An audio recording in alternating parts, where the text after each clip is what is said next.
Bismillahirrahmanirrahim. Assalamualaikum warahmatullahi wabarakatuh. Salam guru penggerak. Hari ini saya ingin berbagi hasil diskusi ruang kolaborasi menganalisis implementasi pembelajaran berdiferensiasi modul 2.1. Calon guru penggerak angkatan 7 Provinsi Jawa Barat ya. Di sini dari kelompok kami ada saya sendiri, Ali Sunardi, Ibu Dewi Karuniawati, Bapak Yudi Padilah, dan Ibu Pini Hidayah. Menganalisis skenario pembelajaran yang mengimplementasikan pembelajaran yang berdiferensiasi. Di sini disajikan skenario situasi 3 SMP, yaitu di sini Padu Didam, seorang guru SMP. Ingin mengajarkan murid-muridnya materi tentang iklan. Tujuan pembelajarannya adalah murid-murid dapat menangkap makna secara kontekstual terkait fungsi sosial, struktur teks, dan unsur kebahasaan dari iklan tentang produk dan jasa. Padu Didam lalu membuat skenario pembelajaran sebagai berikut. 1. Diskusi seluruh kelas di awal pembelajaran. Padu Didam melakukan diskusi untuk memperkenalkan murid pada topik tentang iklan dengan menggunakan beberapa pertanyaan pemandu seperti apa yang membedakan antara iklan dengan bentuk tulisan lain? Iklan apa yang benar-benar menarik untuk kalian? Apakah dibutuhkan biaya untuk membuat sebuah iklan? Jenis pekerjaan apa yang tersedia dalam periklanan? 2. Kerja individu atau pasangan kelompok. Kelompok kecil setelah itu. Padu Didam meminta murid melakukan kegiatan tulis berbagi dengan pasangan lain. Secara individu, murid akan diminta menulis 3 hingga 5 iklan yang menarik bagi mereka. Mereka lalu berbagi apa yang dituliskan dengan satu teman lain secara berpasangan. Saat berbagi, mereka boleh menambahkan pendapat. Setiap pasangan kemudian berbagi dengan pasangan lain. Setelah itu Padu Didam melakukan diskusi dengan seluruh kelas. Ia akan menggunakan daftar iklan yang ditulis oleh masing-masing kelompok sebagai contoh. Kemudian membahasnya dengan menekankan pada target audiens sasaran, pesan utama mengapa beberapa iklan lebih efektif daripada yang lain. Padu Didam lalu memperjelas konsep dan istilah periklanan sesuai kebutuhan. 3. Kerja kelompok kecil. Murid akan diminta untuk membentuk kelompok yang terdiri dari 4-5 orang untuk mendiskusikan kelebihan dan kekurangan berbagai jenis iklan. Setiap kelompok akan diberikan selembar kertas dan bekerja di meja mereka. Setiap lembar kertas grafik memiliki T-chart untuk menuliskan kelebihan dan kekurangan untuk jenis iklan tertentu.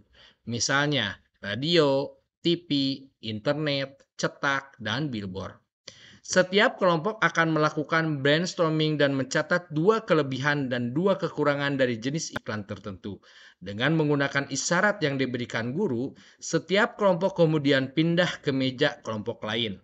Mereka membaca masukan yang telah ditulis sebelumnya dan menambahkan 2 kelebihan dan kekurangannya lagi. Terus berlanjut demikian sampai setiap kelompok memiliki kesempatan untuk membahas semua jenis iklan. 4. Padu Didam lalu mengumpulkan kembali murid sebagai satu kelompok besar.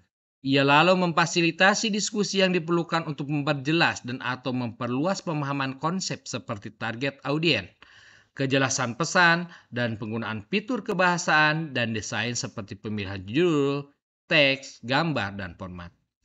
5. Padu Didam lalu memberikan tugas individu.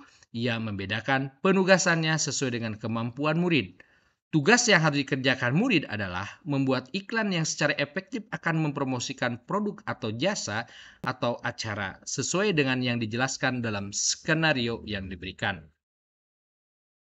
Di poin 6, Padu Didam menetapkan skenario tugas yang berjenjang sesuai dengan pengetahuan dan pemahaman konsep murid-muridnya.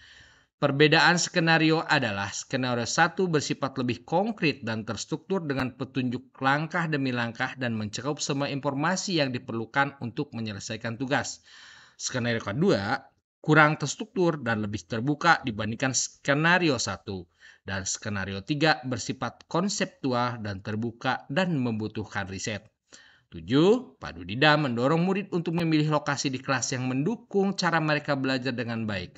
Misalnya sendirian di tempat yang tenang, dekat teman untuk memudahkan bertanya jika bingung, atau di area ruangan yang lebih ramai bersama murid-murid lain yang memungkinkan mereka untuk saling berbagi ide. Pertanyaan pertama, dari skenario pembelajaran yang telah ditelaah, apakah kebutuhan belajar murid yang berusaha dipenuhi oleh guru tersebut? Bagaimana cara guru tersebut menentukan kebutuhan belajar muridnya? Jawabannya, kesiapan belajar ada pada poin 1 dan 6, yaitu adanya pertanyaan pemandu di awal pembelajaran dan menyiapkan 3 skenario tugas yang berjenjang sesuai pemahaman konsep murid. 2. Minat murid ada pada poin 2 dan 5, yaitu murid diminta menulis iklan yang menarik bagi mereka dan memberikan tugas yang berbeda berdasarkan kemampuan murid. 3. Profil belajar murid ada pada poin 7. Padu Dida mendorong murid untuk memilih lokasi di kelas yang mendukung cara mereka belajar dengan baik. Pertanyaan kedua, strategi pembelajaran berdiferensiasi apa yang digunakan? 1. Diferensiasi proses. Pada aspek ini, Padu Dida meminta para muridnya untuk menuliskan 3-5 iklan yang menarik bagi murid, mengadakan kegiatan baik yang bersifat individu, berpasangan, maupun kelompok kecil. Perbedaan tugas individu disesuaikan dengan kemampuan setiap murid. Yang kedua, diferensiasi konten. Pada aspek ini disediakan bermacam-macam jenis iklan dari radio, TV, internet, cetak, dan billboard. Yang ketiga, diferensiasi produk. Strategi pembelajaran dalam aspek produk yaitu Padu Dida membedakan penugasannya sesuai dengan kemampuan murid. Ini terlihat pada poin 5. Pertanyaan ketiga, bagaimana guru tersebut melakukan penilaian?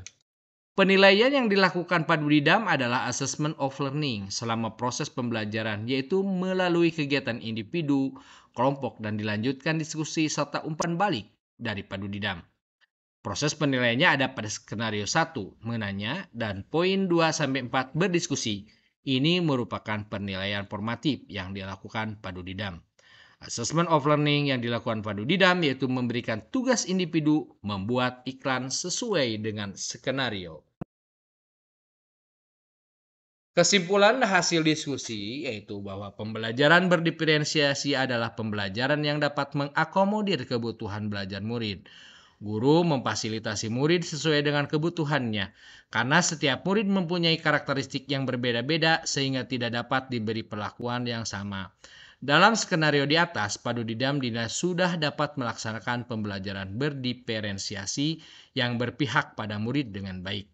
Padu Dida mampu melaksanakan setiap tahapan dalam proses pembelajaran sistematis dan bermakna. Dari mulai pemetaan pembelajaran dengan memperhatikan 3 poin utamanya, yakni kesiapan belajar, minat murid, dan profil belajar murid. Selain itu, Padu Dida melaksanakan strategi pembelajaran berdiferensiasi dengan diferensiasi konten, proses, dan produk. Itu saja mungkin video pada kesempatan hari ini. Mudah-mudahan bermanfaat. Assalamualaikum warahmatullahi wabarakatuh.